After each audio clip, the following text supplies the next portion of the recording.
Hi y'all, Freeze Cracked here. I'm kind of disorganized today, which is kind of like every day, but it's coldish for here, which isn't cold where you are probably. Um, but I haven't posted a video in a long time, and I'm kind of not feeling good about that. I've got a bunch of video looked I haven't looked at, and I haven't decided if it's okay to post or not.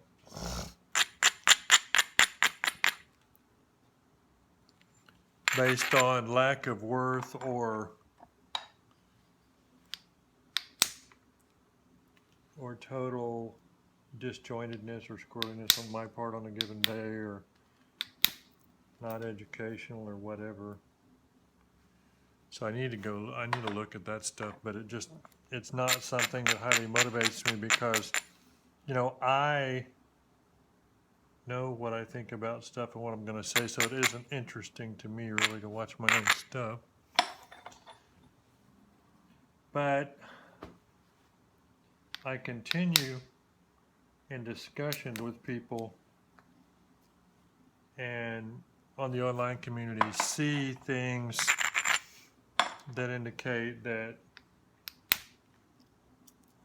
I can be helpful with some of the stuff I'm aware of. So anyway, I thought I'd mess with something I haven't done in a long time.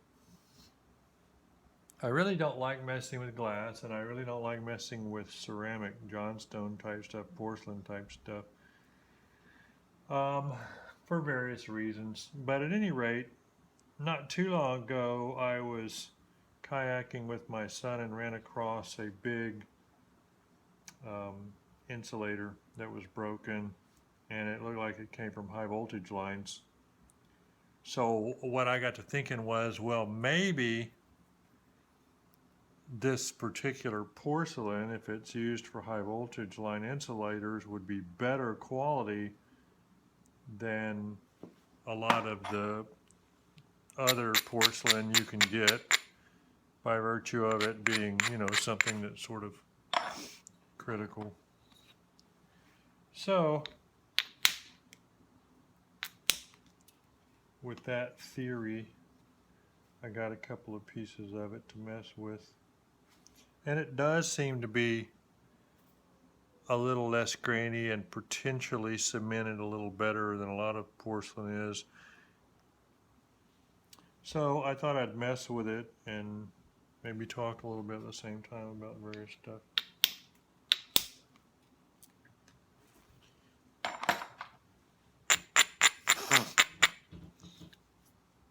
One of the things that I'm continually struck by is the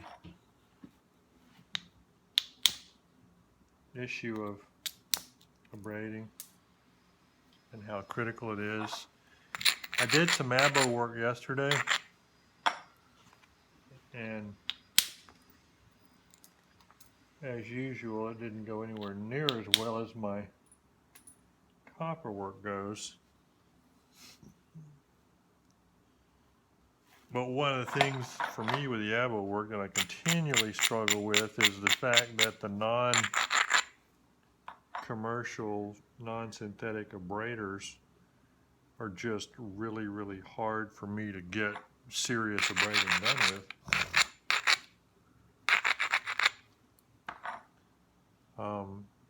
Because the rock that you're using for abrading is more or less the same kind of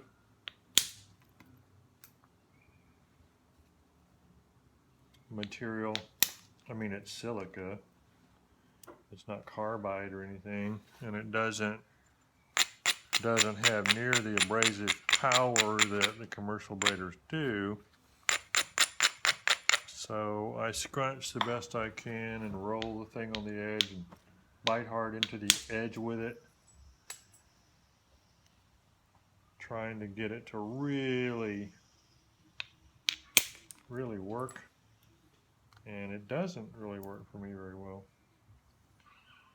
So the point is that it's really obvious to me when that happens what's going on, because I get way too many flakes that run a little ways and die and hinge out. I mean, it's not a huge number, but it definitely is noticeable. And the other thing is the irregular results of the abrading. Sometimes I'm able to get things abraded pretty well, and sometimes I'm not. You know, it's very predictable what's going to happen with the flake based on how well I'm able to get it abraded. So, having said all that, at the risk of being redundant, which I don't care, abrading is super important, and a lot of people do it wrong.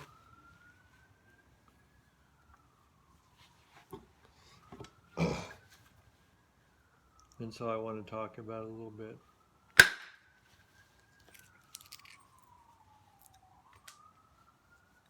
Man, that's a lot better porcelain than I've seen anywhere else.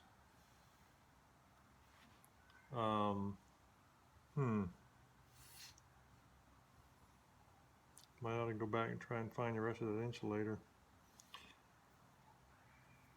Not that, I mean, why? I've got plenty of flint, right?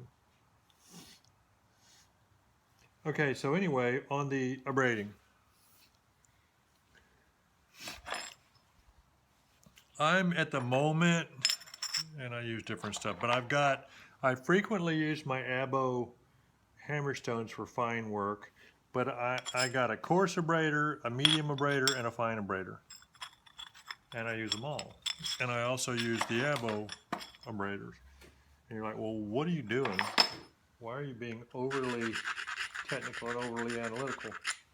Well, same thing with all my tools. I use a bunch of different stuff. And I don't have to. I occasionally do my little videos where I'll do everything with one tool or something for my amusement value, and that is a challenge that I enjoy. But I don't have enough of a platform here. I'm just hoping it'll go. But I also enjoy I enjoy success at times, and I enjoy making what I want to make at times. So when I want to make a point type, like a parallel flaked, very controlled point, I want success.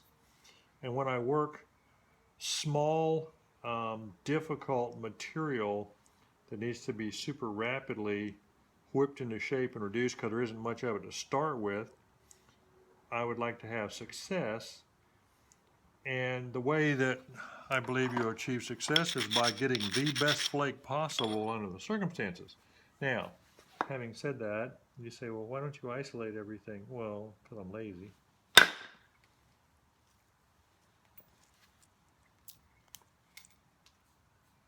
That's interesting. It's some pretty high-grade porcelain, considering that it's porcelain. What I do with the coarse abrader is I shape things. And I also grind the crap out of stuff that, when I'm initially doing a big, strong rock, I grind the crap out of it with a coarse abrader, and then I just hit it. And that's all I do. And there's several reasons that that's all I do on that. The first is because a lot of times I'm hitting directly in on a plane on an extremely stiffened, rigid edge from the grinding with a heavy abrader, and there's no finesse required. I'm not skating on anything. There's no risk of that. I'm hitting so hard in, there's very little downward component to the force or anything, and it's just going to go, and all I really want is a big kind of solid thing to hit. And there's very little likelihood of failure. for the platform. So I don't need to finesse it. But on the other hand, there are many, many circumstances in which if you just abrade with a coarse abrader and you don't then knock that coarse cracked up area back smooth with a finer abrader or something, that you will set up a situation where the material will fail, the platform can fail. You say, well, why does that happen? Well, it's very simple. Most materials, especially hard materials, if you put a big scratch on them, that is a place where, it's just like the way people cut glass, you know, where they take that little tool and just score glass barely, and then they can break it, even real thick glass. I mean, I don't know all the science behind it, but the point is that it does that. Well, rock does too. And so when you see me abrading downward or upward or flipping stuff, if I'm going down like this, all I'm trying to do normally, well, sometimes I'm trying to remove material and work the edge. And if I think that I will not, like if it's a tough rock and I think it's just going to sharpen, it's going to dull up that edge and make it real hard and make it where I can't remove enough to get it as thick as I want it for how powerful I want to hit, then I'll take a bopper first, a little bopper, my little solid usually, and just go straight down and flip it and go straight down to remove some material, to get the thick material before I grind, and then grind to make sure that I'm grinding into really thick material. But if I don't need to do that, I'll just do it with the coarse abrader, where I'll grind downward or upward or whatever, or flip it, do all kinds of things, trying to get it thick. And sometimes I do it to try and get it sinuous and thick. And then once I get it where I want it a lot, I will switch to a finer abrader and maybe even do a little bit of fine abrading upward and downward, but then always on the cross grind. You say, why the cross grind? Well, that's not changing the location of my platform. I've already got the platform where I want it. So that's not changing it. But if I take a fine abrader, and when you do this, you're putting lateral scratches. Well, a lateral scratch, if a crack initiates there and runs, it's going to cut your piece in half. And I have torn an obsidian point in half before with abraders, if you use too coarse an abrader. The cross grind, when you come out with a cross grind for the fine, you're removing vertical scratches and putting in lateral scratches. Well, lateral scratches can actually help it break the correct way.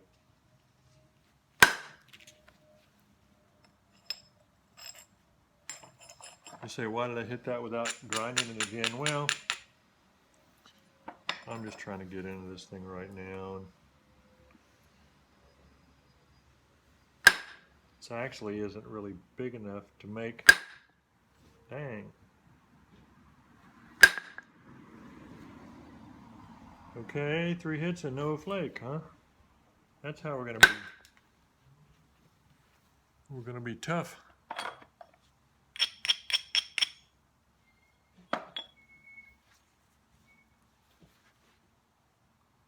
So let's see. The support underneath with the leather does actually help some of this stuff run. I'm sort of doing what I've showed before, which I would call an oblique zigzag. This is so narrow that, and this is real thick in here, So I don't want to just be climbing hills and trying to deal with that thickness down the road totally. I want to try and get some of it now in the form of not having too steep a platform. So when I hit and drive it this way instead of in, you can see it's not as steep running upwards for me to try and deal with.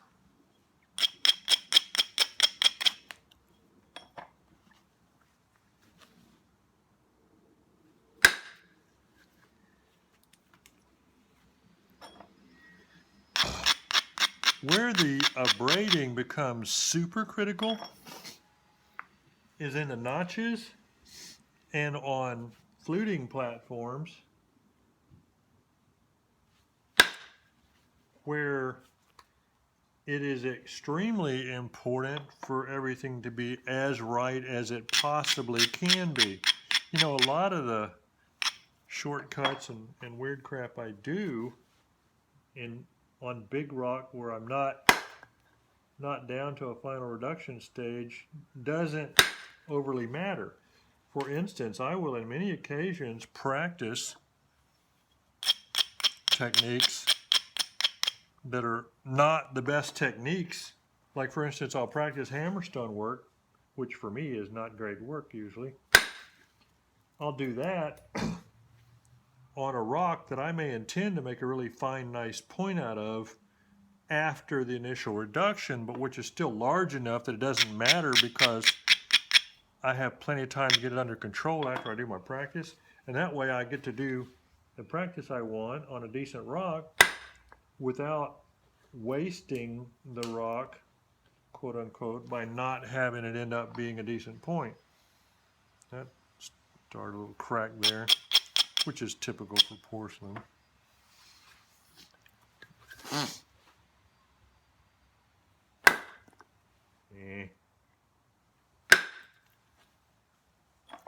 You may wonder why I occasionally hit it twice without going back into braiding. It's because I just hit a little higher, and so I'm not really on the abraded edge.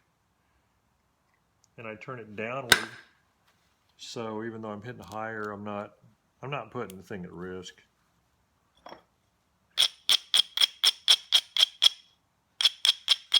You find as you gain experience, you know, you can just get away with murder and a lot of the things you do, and the breakage just drops. For me, the breakage has dropped through the floor. I mean, I'm probably jinxing myself and I'll break it now, but I just have very, very low total failure rates where it, you know, it breaks. It's almost never happens to me.